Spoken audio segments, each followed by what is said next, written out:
membaptis jemaat.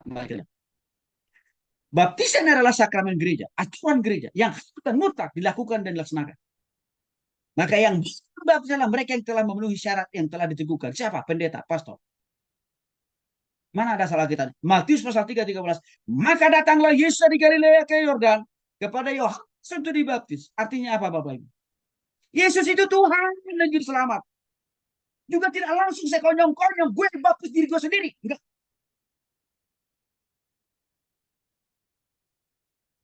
Dia memberikan keteladanan. Datangi Yohanes. Karena Yohanes sudah lebih terdahulu dikasih misi oleh Bapa di sorga untuk menyelenggarakan pembaptisan terhadap Yesus.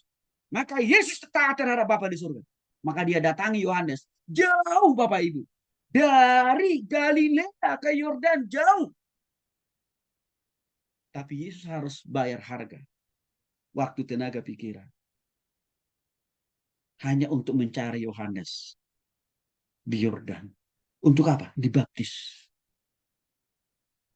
Artinya, kalau Yesus saja untuk mau dibaptis harus datang ke Yohanes dulu, kan? Ini menunjukkan apa?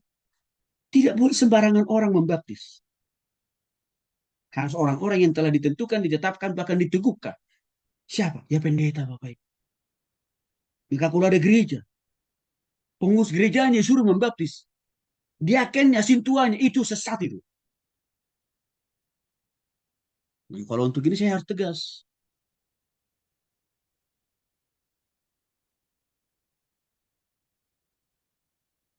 Wah, tapi Pak Tony, dia sudah evangelis. Gak boleh. Bapak Ibu, sebelum saya jadi pendeta, 15 tahun saya jadi penginjil, evangelis. Saya taat sama firman Tuhan. Saya tidak pernah menyelenggarakan bahkan memimpin baptisan. Saya sebelum jadi pendeta, sudah master teologi. Sudah dokter teologi kok saya. Tapi saya cukup tahu diri. Saya paham Alkitab. Saya belum jadi pendeta. Maka saya tidak memimpin, tidak menyelenggarakan baptisan. Barulah setelah saya jadi pendeta. Ini harus kita pahami nih. Belajar dari model keteladanan Yesus hubungannya dengan Yohanes. Yang kedua, Alkitab mengatakan, perintah untuk membaptis orang yang percaya kepada Kristus diberikan oleh Tuhan Yesus sendiri. Di dalam Matius pasal 28:19. Karena itu, gila, jadikanlah semua muridku dan baptislah mereka dalam Bapa. Sudah barang tentu.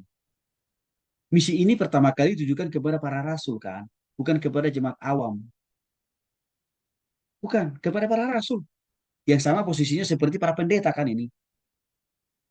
Maka ini alasannya, baptisan itu harus dipimpin oleh hamba Tuhan, pendeta, penginjil pun tidak boleh. Sama seperti saya tegaskan minggu yang lalu, Bapak, pemimpin perjamuan kudus, nggak boleh penginjil. Nggak boleh ketua persekutuan. Ketua pengurus nggak boleh, harus pendetanya. Karena saya sehari-hari ini ada fenomena, orang seenaknya menabrak firman Tuhan. Buat aturan sendiri. Tapi firman Tuhan sudah jelas dan tegas kok. Membuat aturan-aturan. Hanya gereja yang didirikan oleh Yesus yang dapat melaksanakan pembaptisan. Karena gereja yang diberikan perintah oleh Tuhan untuk melakukan pembaptisan. Bukan sembarangan orang. Gereja itu tentu diwakili oleh pendetanya kan Bapak Ibu. Yohanes pasal 1 ayat 33. Dan aku pun tidak mengenalnya, tetapi dia mengutus aku untuk membaptis dengan air. Yohanes Pembaptis mengatakan, aku berani membaptis orang-orang lain yang percaya termasuk Yesus karena aku sudah diutus dipersiapkan lebih dahulu, kata Yohanes. Maka ini juga alasannya. Para pendeta itu kan telah diteguhkan, ditabiskan, mewakili Tuhan dan juga mewakili gereja. Maka ini alasannya tidak boleh sembarangan orang awam. Majelis diaken tidak boleh. Nah ini harus kita pahami nih. Jadi jangan sampai misalkan saudara ini lulus dari kampus kita ini, tiba-tiba saudara mengambil alih tugas fungsi daripada Bapak Ibu pendeta di gereja, Bapak Ibu. Bapak Ibu singkirkan pendetanya atau ibu pendetanya, langsung Bapak Ibu yang membaptis. Wah itu sesat itu, tidak pernah saya ajarin begitu Bapak Ibu. Siapa yang menentukan seorang boleh dibaptis atau tidak? Oke, yang pertama, baptisan ada sekali lagi. Baptisan itu aturan yang dibuat Tuhan sendiri. Dan ditugaskan oleh Tuhan untuk kita melakukannya. Maka yang menentukan atau memutuskan siapa yang boleh atau tidak boleh dibaptis adalah gereja sendiri. Tentu diwakili oleh pendeta kan. Jadi, karena yang menyortir, menyeleksi orang itu sudah bisa dibaptis atau belum adalah gereja. Ada tanggung jawab di balik daripada pembaptisan itu. Jadi seorang pendeta, kalau mengatakan, oke, si A, si B, si C, udah boleh dibaptis. Dia harus tahu ada tanggung jawab dia di situ kepada Tuhan. Apakah calon orang yang dibaptis ini sudah bertemu belum? Mengerti belum makna pengorbanan Yesus Kristus? Kalau dia hanya sembarangan baptis orang hanya karena perpuluhan, oleh hanya karena hadiah mobil, hadiah rumah, wah itu pendetanya pasti tentu pertanggungjawaban oleh Tuhan.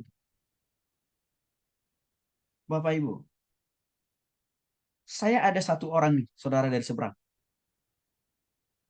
agama lain. 2 tahun saya belum baptis dia. Kalau pendeta lain mungkin sudah langsung dibaptis. Baru pertemuan pertama. Lalu langsung disuruh bersaksi di gereja, apalagi dari agama seberang kan. Tapi kalau saya enggak. 2 tahun saya belum baptis. Padahal tiap malam Rabu dia ikut PA dengan saya. 2 tahun. Berkali-kali dia tanya, Pak Pendeta, kapan saya dibaptis nanti? Kenapa saya bilang nanti? Karena saya belum melihat bukti-bukti pertobatan perubahan di dalam diri dia. Maka saya bilang, nanti.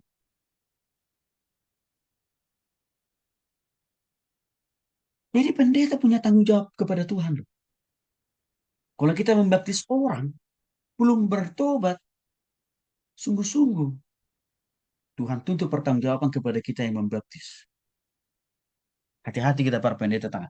Jadi jangan asal baptisin orang. Yang ketiga, gereja memastikan calon orang yang dibaptis.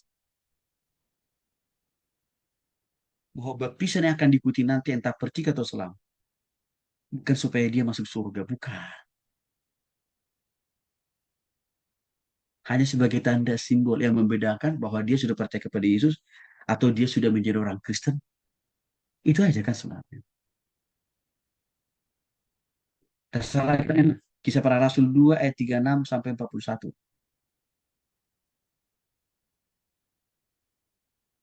Jadi seluruh kaum Israel harus tahu dengan pasti bahwa Allah telah membuat Yesus yang kamu salibkan itu menjadi Tuhan dan Kristus. Ketika mendengar hal itu hati mereka sangat terharu. Lalu mereka bertanya kepada Petrus dan rasul-rasul yang lain, apakah yang harus kami perbuat, saudara-saudara? Apa jawaban Petrus kepada mereka? Bertobatlah. Hendaklah kamu masing-masing memberi dirimu dibaptis dalam nama Yesus Kristus untuk pengampunan dosa, maka kamu akan menerima karunia Roh.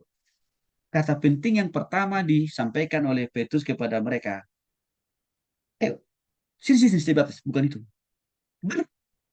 Lah,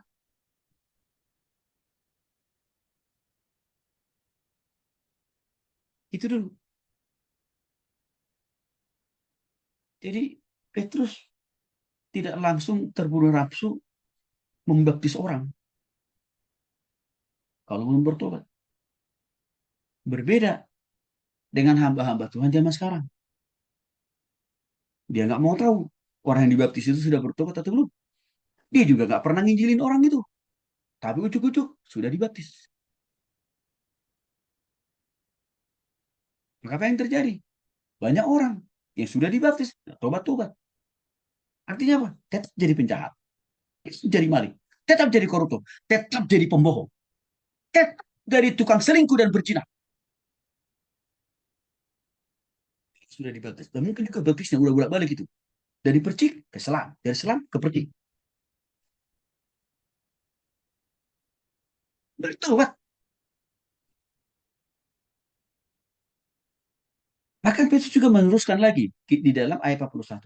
Orang-orang yang menerima perkataannya itu memberi diri dibaptis pada hari itu juga jumlah mereka bertambah kira-kira 3.000 orang. Saya tandai. Orang-orang dengan warna kuning. Orang-orang yang menerima perkataannya itu Artinya apa? Orang-orang itu sudah bertobat Bapak Ibu. Sungguh-sungguh lahir baru. Barulah mereka dibaptis.